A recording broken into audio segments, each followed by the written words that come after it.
এনজিওতে কাজ করি, ঠিক মতো বেতন দেয় না, নিজেও চলতে পারি না। সামনে একটা ঈদ আসছে, মায়ের নতুন কাপড় চোপড় কিনে দেন, 200 টাকা, এই টাকাটা আমার কাছে নেই যে মায়ের কাছে কিনে দেন। যে আমার দুঃখের বসে আমার পাশে থাকুন, নেলা যেরকম হোক। আসসালামু আলাইকুম দর্শক, আপনাদের প্রীতীয় শুভেচ্ছা জানিয়ে শুরু করছে আমাদের আজকের প্রতিবেদন। তো দর্শক দেখতেই পাচ্ছেন আমাদের সামনে এক আপু বসে আছে, আমরা তার গল্পটা শুনবো। আপু আসসালামু আলাইকুম, ওয়ালাইকুম আসসালাম। কেমন আছেন? আসি বাবা। নাম কি আপনার? রূপামণি। রূপামণি, খুব সুন্দর নাম। বয়স কত? 21। 21। বিয়ে শাদী করছেন? বিয়ে শাদী হয়েছে, একটা মেয়ে আছে, স্বামী নেই। একটা মেয়ে আছে, স্বামী নেই। স্বামী কোথায়? স্বামী ছেড়ে দিছে। কেন? আরেকটা বিয়ে করছে না, আমার বিয়ে ভালো লাগে না, তাহলে ছেড়ে দিছে। প্রেম করে বিয়ে করছিলেন না পরিবার দিছিল? পরিবারে বিয়ে দিছিল।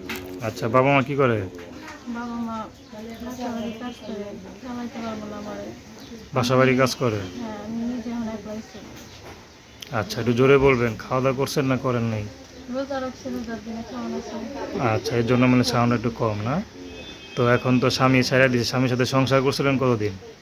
3 বছর করছিলাম সংসার। 3 বছর করছিলেন। স্বামী কি কাজ করতো?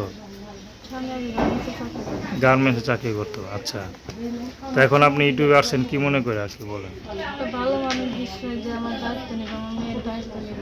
আমি অনেক কষ্টে আছি, চলতে পারি না, ঠিক মতো খাওয়ান পাই না, সামনে মায়েরা কাগজ মতো কিনে দিতে পারি না এখনো। আচ্ছা কিছুই করি না। আচ্ছা আচ্ছা, তার মানে এখন যে ঈদ আসছে, ঈদের মধ্যে যে বাচ্চারা জামা কাপড় কিনে দিবেন সেটা পারতেছেন না। না, আমার আপনি কিছু কিছুই করতে নিছেন? পারি না। না, নিজে তো কিনতে পারি না, মায়েরও দিতেই না। তো থাকেন কার কাছে? থাকি অনেক হ্যাঁ, একা থাকি। একা থাকেন। এটা ইয়াং মেয়ে, ভয় লাগে না? ভয় লাগলে কি করুন, কেউ তার নিতে চায় না, বাপ মাই কাজ করে খায়, অনেকে আমারে নিব আর। তো বাপ মার আপনার কোনো ভাই বোন আছে? না, নিয়ে তো একা মানুষ, মানে বাপ মার একটা মাত্র মেয়ে, তো আপনাকে তো আগলা আগলা রাখার কথা। তো দূরে নিজেরাই কাজ করে দুজন খাইতেছে, বাবা অসুস্থ, মা নিয়ে চালাইতেছে বাপেরে। তো আপনি কীভাবে চলেন? আমি একটা এনজিওতে কাজ করি। এনজিওতে কাজ করেন? আচ্ছা, বেতন কত পান? প্রায় 4,000 টাকা দিয়ে করা হয় না।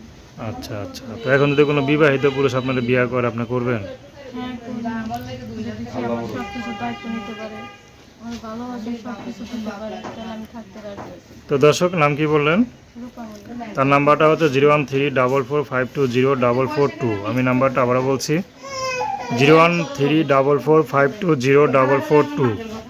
তো দর্শক, প্রেম ভালোবাসা সাহায্য সহযোগিতা বিয়ে শাদী করা একান্ত আপনাদের ব্যক্তিগত ব্যাপার।